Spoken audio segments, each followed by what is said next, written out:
We all just did a week of shows at the RNC, which was if you love navy blue jackets, khaki pants, and people who come from towns that start with the word lynch, great place to be. Great place to just get your thing on. It was. Benari and I actually we had to shoot a sketch at a Sarah Palin rally. Here's a little tip. Yeah, no, I'm not like we weren't there to support. We were shooting a pro-Palin sketch at a liberal political comedy show. It's not a good show. It doesn't make a lot of sense. Drill. We did a sketch where I had to hold a sign that said 4 more babies. There was not a lot of love there. Some lady, it was great. Some lady came up to us and she goes like, because we were all covered in McCain and Palin pins, like ironically, but you can't explain to somebody you're wearing something ironically without sounding like a total asshole. And we were being assholes. Like that was their fucking little like, you know, that's like when the fat kid gets a cake alone and eats it all by himself. Like that was their time to be fucking a jerk. That was their greedy, selfish time, and they should be allowed to have that, because that's maybe one of them will like walk to the bathroom and wash his hands and look up and go, oh, what have I become? Maybe. That's what they are. Did you ever see like that's what I was struck by that. I was thinking, have you ever seen a nature show where like they show like, you know, we've gone to the savannah. The drought has been going for 8 months now. The lions and tigers have next to no food. And then they always cut to a shot of a lion that's caught like a sick gazelle or something. And it's clearly not proud of having had to have caught something so sick and old. And they get a shot of the lion like just devoured because it hasn't eaten in months. And then the lion notices the camera's there and does this look like,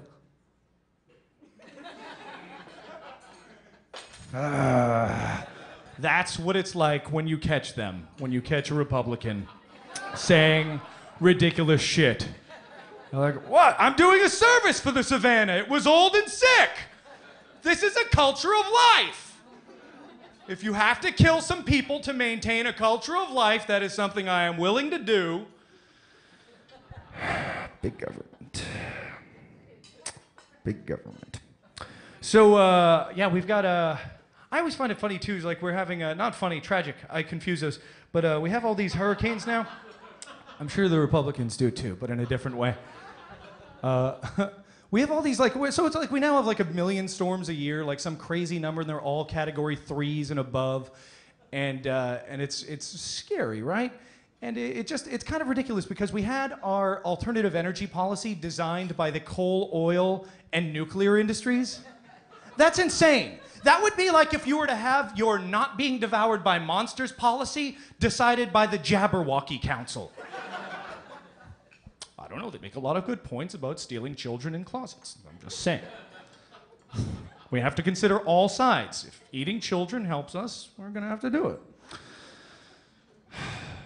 I always like, too, that whenever we have a major storm, like, I don't like that they're all named after temps.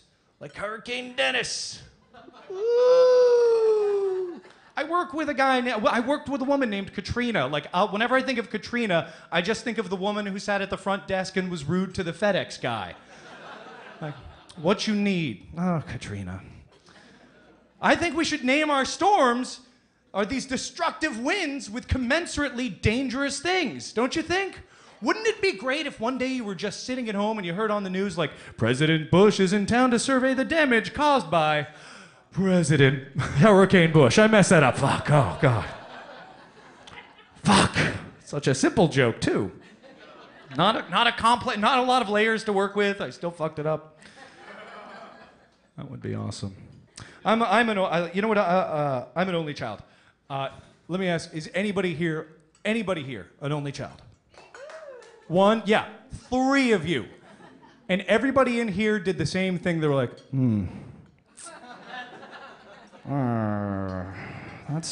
wonder what's wrong with her family. That's too bad. Probably an egomaniac. Probably a bad person. We have such a phobia about only kids in this country. Like, because my mom didn't decide to shit out 3 more of me because she actually thought about the fiscal and emotional costs. I'm the freak. Drives me nuts. I've got all these friends. Whenever you find out that somebody is an only child, this is the reaction you'll always get. This is the reaction I always get. That explains it. One thing does not explain an entire lifetime of behavior.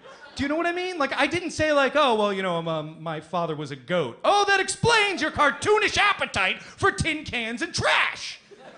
And I'd be like, yes, that does. He was a goat, and I have some of those traits, and sometimes... Are you going to eat that chair? Oh, thank you. Drives me nuts. My mom was... I was raised mostly by my mom, single mom. I was raised in the back of a donut shop. I swear to God. My family owned a diner. It was called the Foxtrot Donut Shop. I was raised in the back of a donut shop. I'll tell you a quick little story of the saddest and greatest thing that's ever happened to me in my entire life. I was a chubby little boy. And in the back, at the donut shop, there were 3 large vats filled with all of the jellies. My greatest dream was to be left alone with those jelly vats. So, one day, and I mean this in the clinical sense, the retarded janitor that we had, his name was Bullet, knocked the fire alarm and everybody left. It was the middle of the winter. I'm in my snow pants and everything, and I didn't leave. I went, now is my time. This is my time. So I went over to the little pumps. Now there's a little lever, and I had to lie down, and I got to the apple jelly filling. And I put my mouth under the little spigot, and I had to pull a lever. My fat little pudgy arm is like shaking with the effort of pulling it down. And I went, 1, 2, 3. And I got 3, and then I hear people starting to come in, and I panicked. And my fat little, I didn't have any ab muscles, so I had to do I had to roll over, because I couldn't just sit up and move. I had to roll over, and my big puffy jacket knocked over some cleaning solvent. It was like a sulfuric acid, some sort of sulfuric acid mix. Spilled all over, melted my huge poofy jacket and pants to the ground, to the linoleum, melted them there. And I couldn't escape. My mom walks in, the back. She walks in, and she sees me melted to the floor with jelly filling on my face, on my mouth. And there's no explaining that away. There isn't an alternative set of oh, it's not what it looks like. No, it's what it looks like. This is exactly what it looks like. And my mom, who's a pretty funny lady, just looks down at me and she goes, I love you now because I have to. And that's how my family rolls.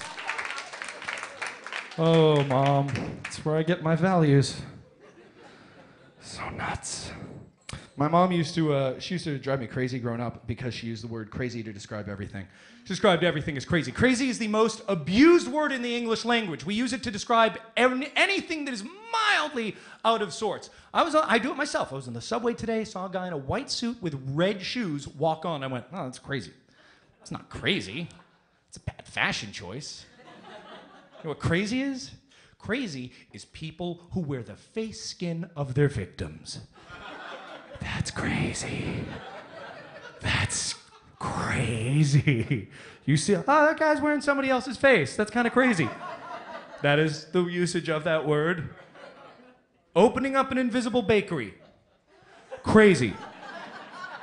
That would be crazy. Get a small business loan, open up an invisible bakery. I'd like a corn muffin. I'd love to help you. I don't know where I am in the store. Next. Or calling somebody a maverick who votes with W 90% of the time. Boom! Karate! Yeah! Cheer me! I'm wearing an Obama pin! Somebody disagree with me for a second! We all believe the same things, but it feels good. This is our time down here. Piggy has the conch. Shut up! I learned at comedy school to yell at people who laugh at you.